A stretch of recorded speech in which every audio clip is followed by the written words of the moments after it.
Hello and welcome to Middlesex Moments, the radio program and podcast produced by faculty, staff, and students at Middlesex Community College. I'm Stephen Minkler, the college's Chief Executive Officer, and your host for today's show. As always, Middlesex Moments comes to you from the radio and television studios in the Center for New Media, located on the main campus of Middlesex Community College in Middletown. First up, it's time for our news segment called In the Loop, where we feature a few short stories highlighting some of the many things happening here on campus.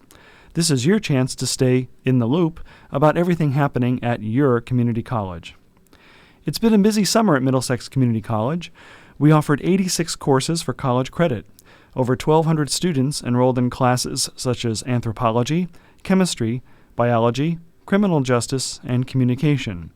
Many of our summer students are actually enrolled at other colleges or universities. They take summer classes to get a head start on the fall semester at a significant cost savings to transfer back to their home colleges.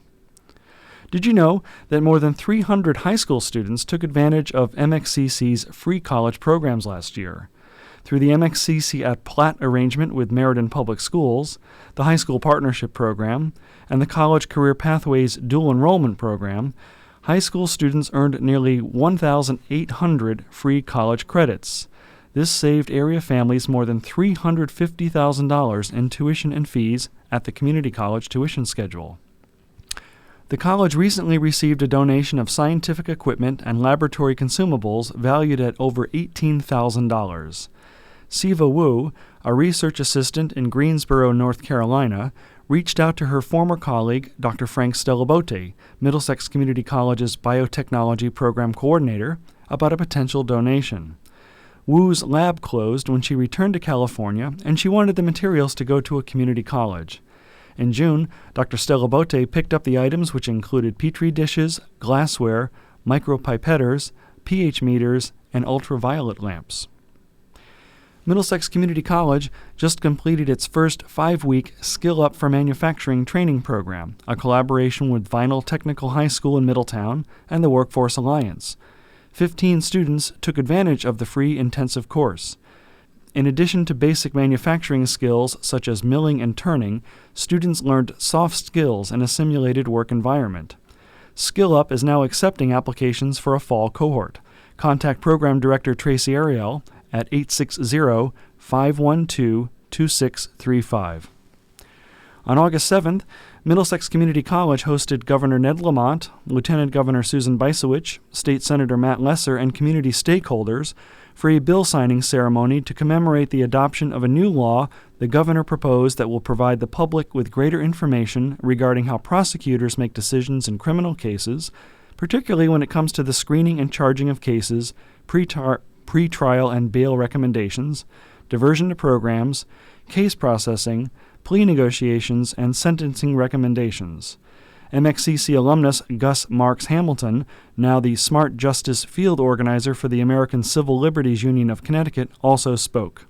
The first-in-the-nation law requires the Office of Policy and Management to immediately begin collecting and analyzing existing prosecutorial data within the criminal justice system and to present an analysis of such data to the state's Criminal Justice Commission no later than July 1, 2020.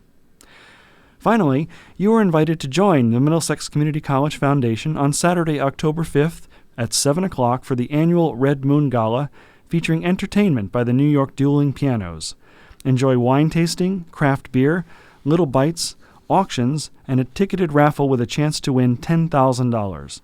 The proceeds for this event support scholarships and educational enhancements. Become a sponsor or buy tickets now by visiting mxcc.edu/redmoon. There you have it. Now you're in the loop at Middlesex Community College. Coming up after the break, we'll meet Dr. Sharale Mathis, the new Dean of Academic and Student Affairs at Middlesex Community College. This is Middlesex Moments from Middlesex Community College. Stay tuned. We'll be right back.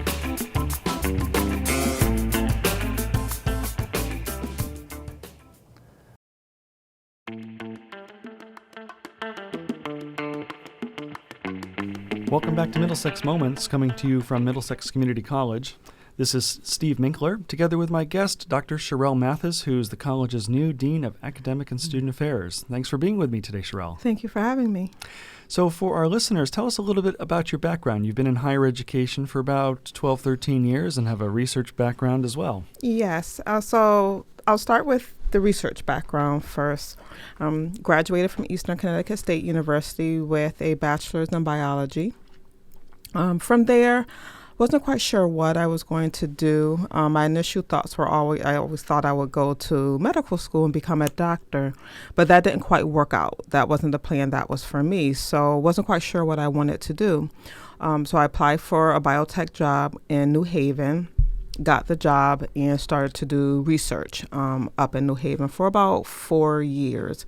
A year into that job, I decided to go back to get my master's from Quinnipiac University in biomedical sciences, which kind of helped me in my research work there. So I stayed at the biotech company in New Haven for about 4 years and then started to do additional research in the academia setting at UConn Health Center studying asthma for about 3 years. Did that.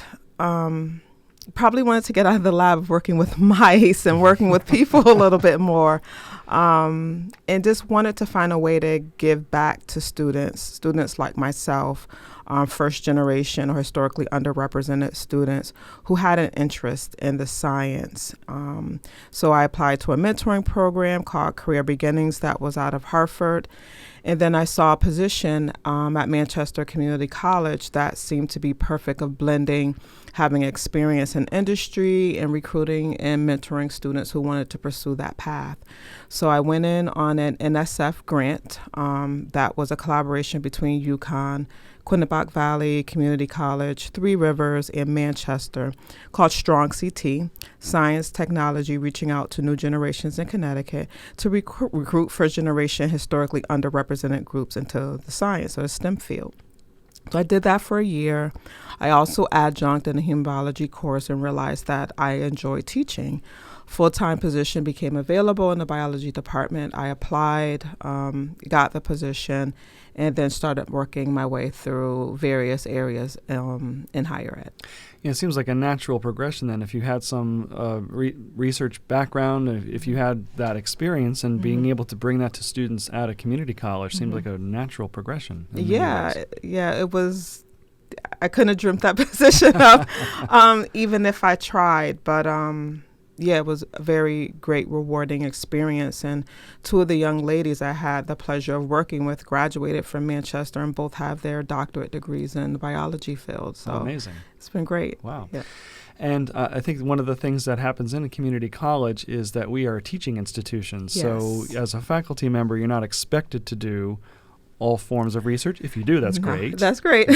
But that way you could focus more intently on the students and their experience. Yes, exactly. To really develop that relationship with the students, really get a chance to share in the classroom your relevant experience that you bring, industry, life experience into the classroom, and that's truly impactful for the students. Right. And you said a couple of your students went on to themselves get doctoral degrees.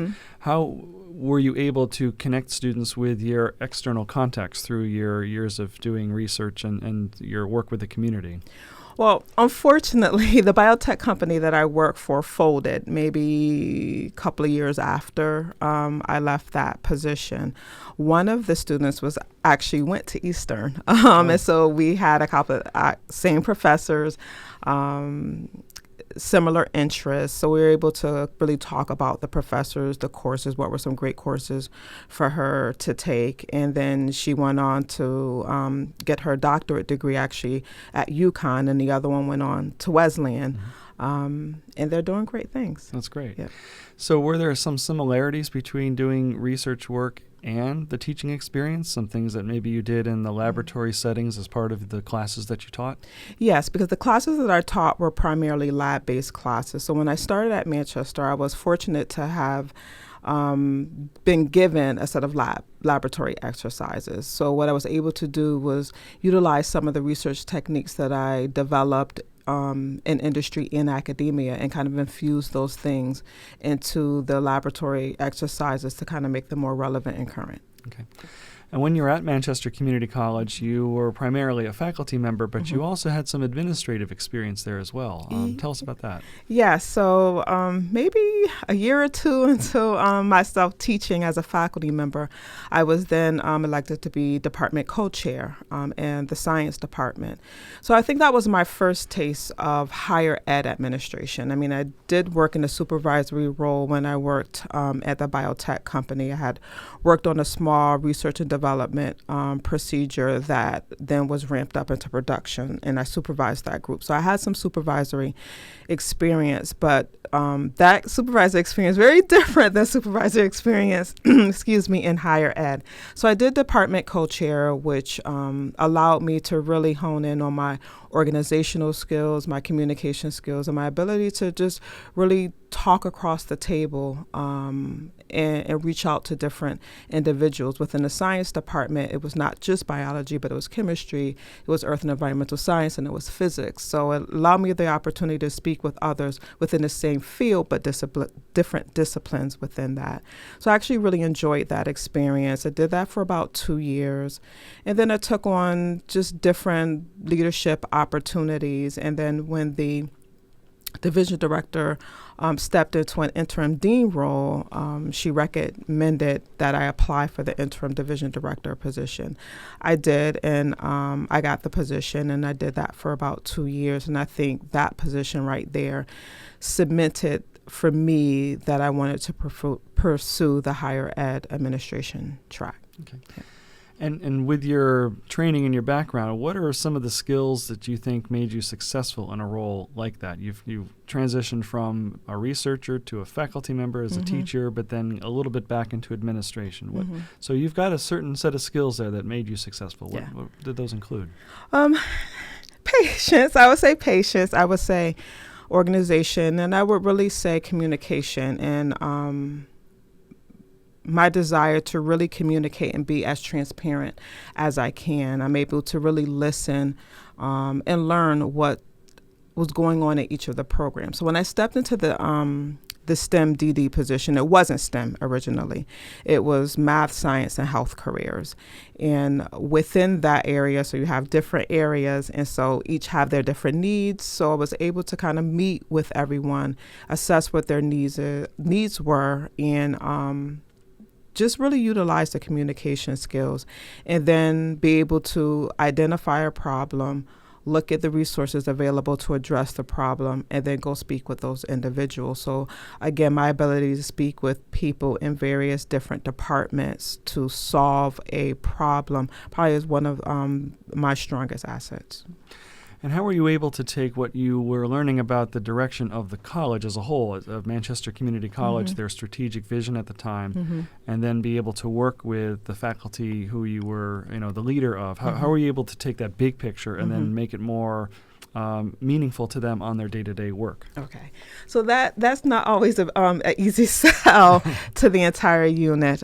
So when I first stated that it was just math, science, and health careers, I was then given the task of incorporating manufacturing and computer science and engineering into that. And some people didn't quite like that within the original division, and we renamed it STEM. And so I had the task of really creating a message to the division to show how we are all interconnected. Occupational therapy is connected to engineering, and really looking at all of the curriculums to say, this is how you can partner up with everyone within this field.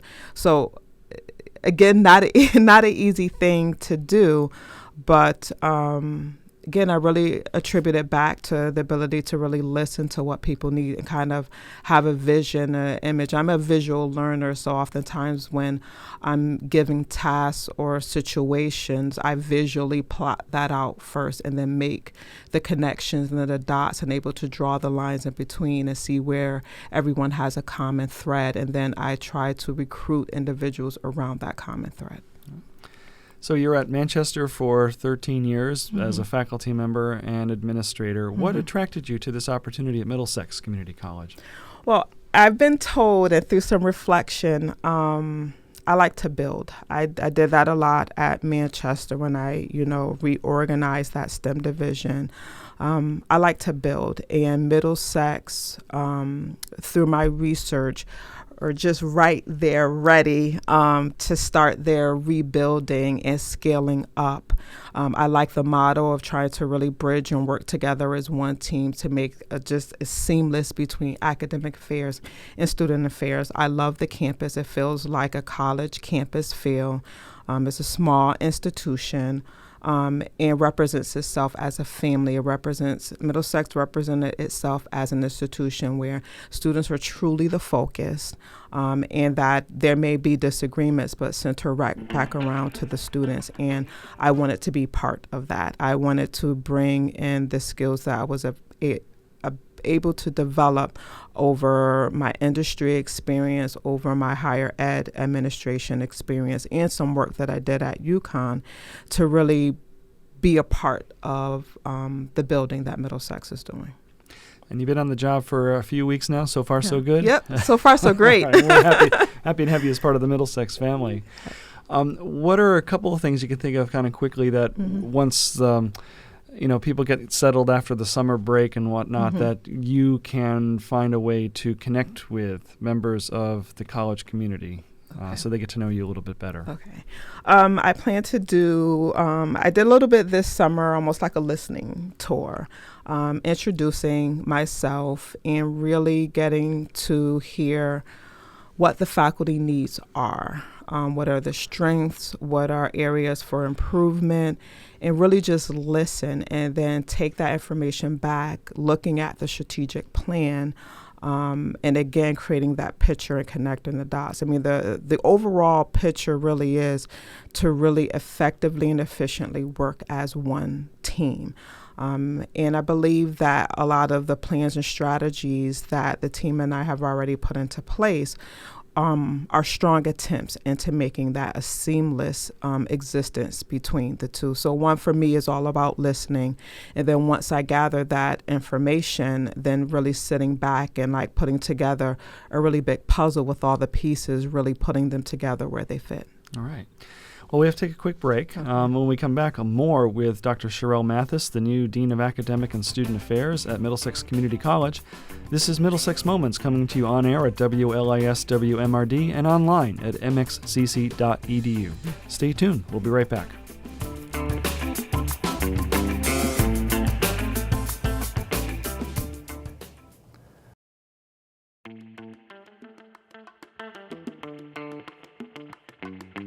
Welcome back to Middlesex Moments, coming to you from Middlesex Community College.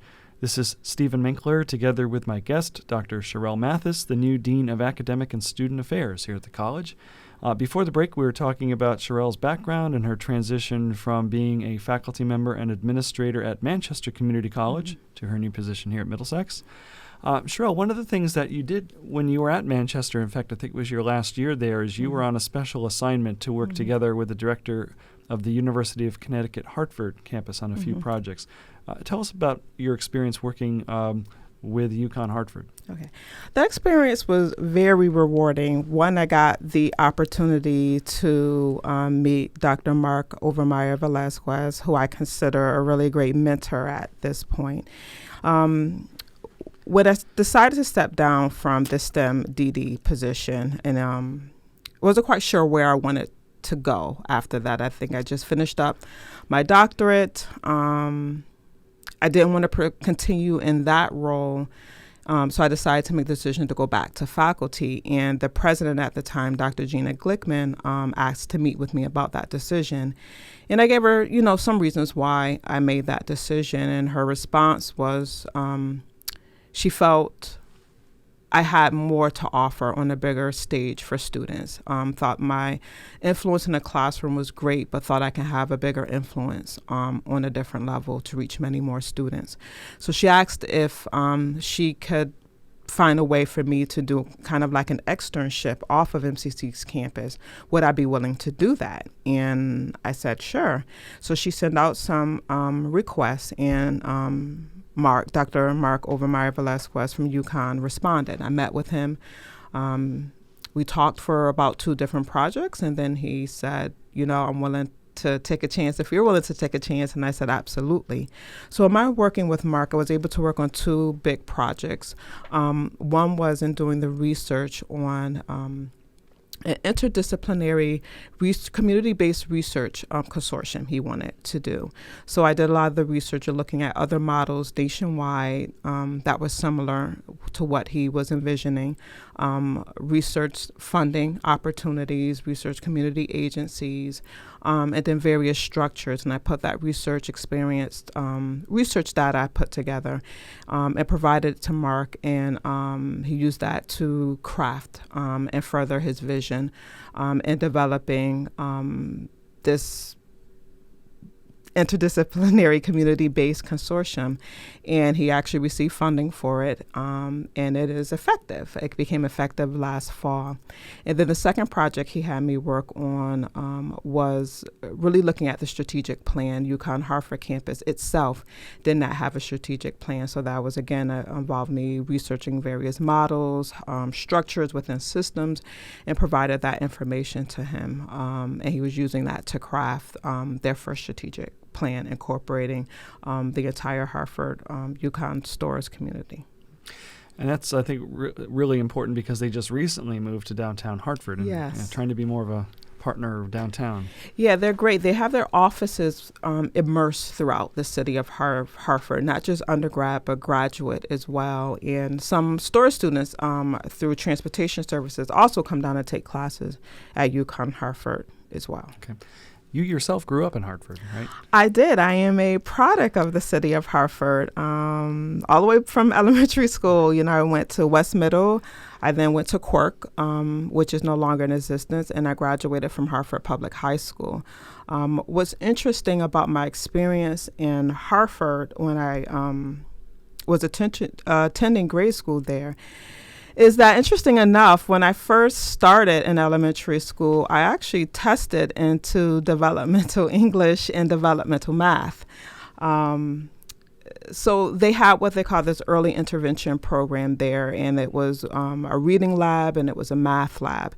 And a couple of days out of the week, I would go down into this lab. I would engage in reading lab exercises, math lab exercises, and worked my way through the program so that by the time that I think I got to the third grade, I was actually in the gifted and talented classes. Wow. And then graduated from elementary school after taking the mastery test and kind of scoring above those. And then when I entered into middle school, I actually placed into the honors cluster and then took various honors classes throughout high school as well. Was there sort of a defining moment that did that for you? Was it a special teacher or just someone who just believed in you and told you that? One, I think the early intervention system that they had with the reading and math lab, that was a guided study. I think that turned around for me to be identified early on and then given the strategies and tools to correct that was key. I had great teachers at West Middle School in Hartford. I had Mrs. Simmons, who taught 4th and 5th grade, so I had her for both classes. I had a 3rd grade teacher named Mrs. Green, who really, really believed in me, pushed me.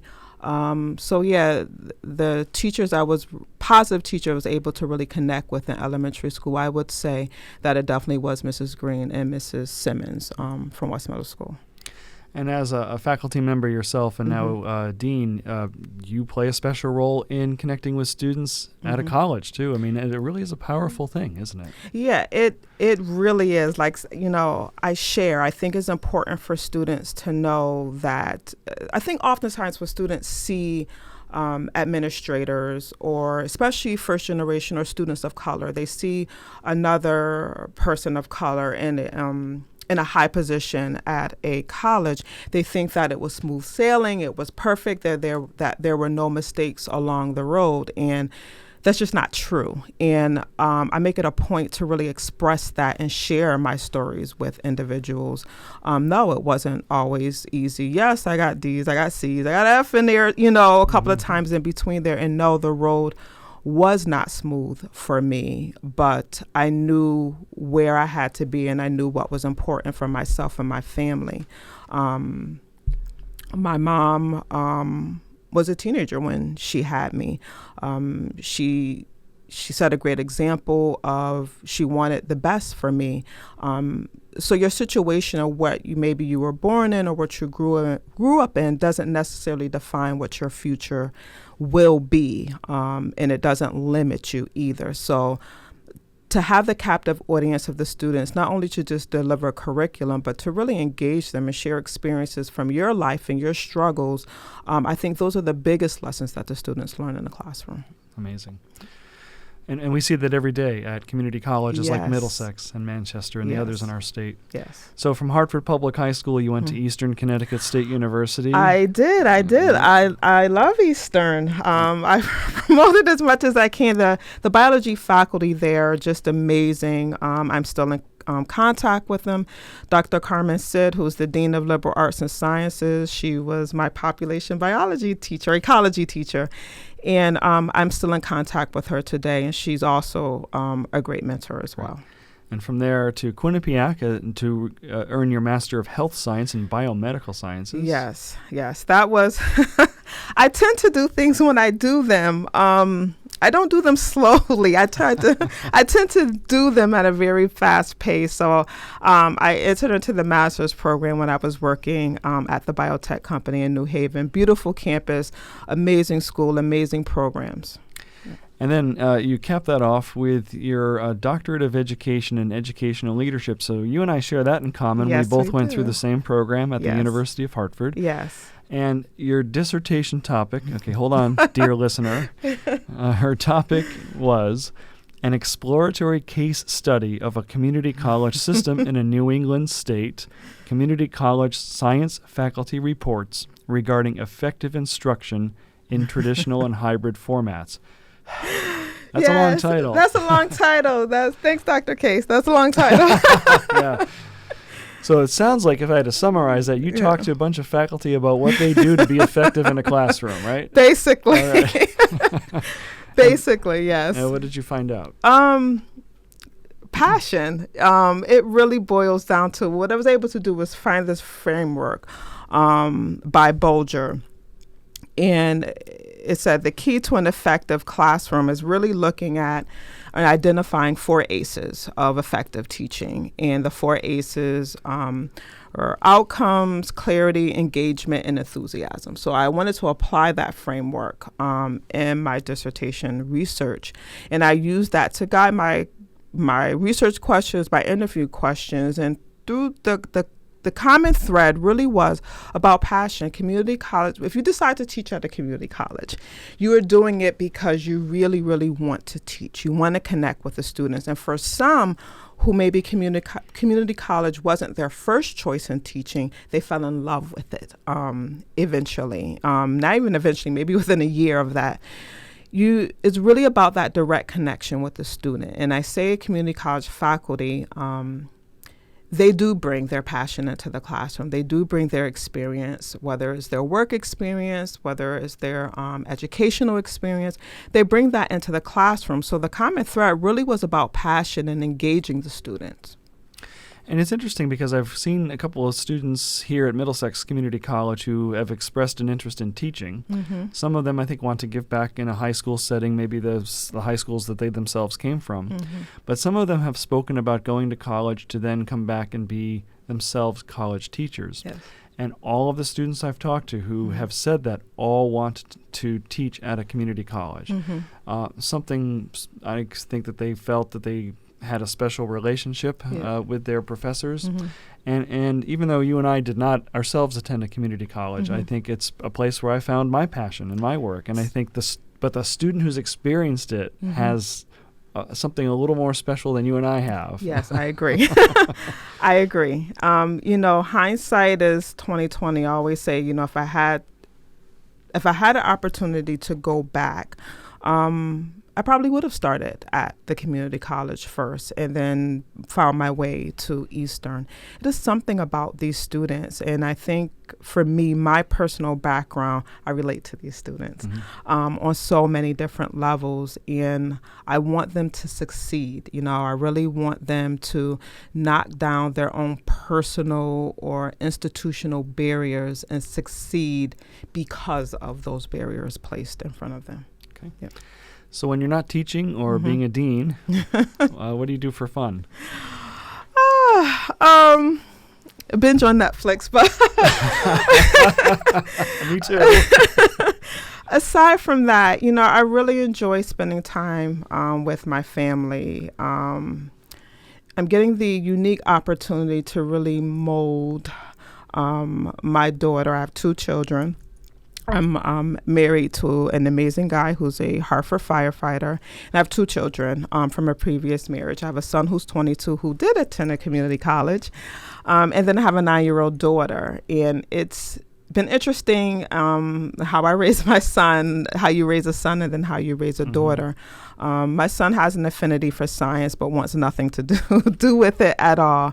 But then I have my daughter who openly says, she wants to be in the STEM field. So it's been interesting, the relationship that I'm building with her and then what we're able to teach each other. Like this summer, we decided to teach each other chess. We went to our local library. We saw a chess game. We sat down there. Neither one of us knew how to play. So we said, we'll go back.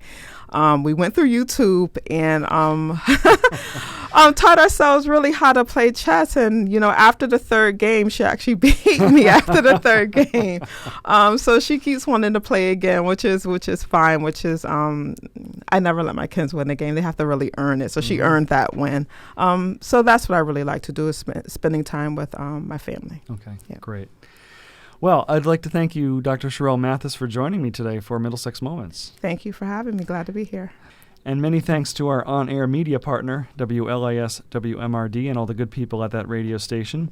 And thanks to you, our listeners, for joining us for Middlesex Moments. As always, you're welcome to visit us in person at our main campus. You can see Sharale and me at our 100 Training Hill Road campus in Middletown, or at our Meriden Center located at Platt High School, 220 Co Avenue, where we have afternoon and evening classes 4 days a week, and coming soon Saturdays. And of course, you can visit us online 24/7 at mxcc.edu. For Middlesex Community College, this is Steve Minkler, and we hope to see you again soon.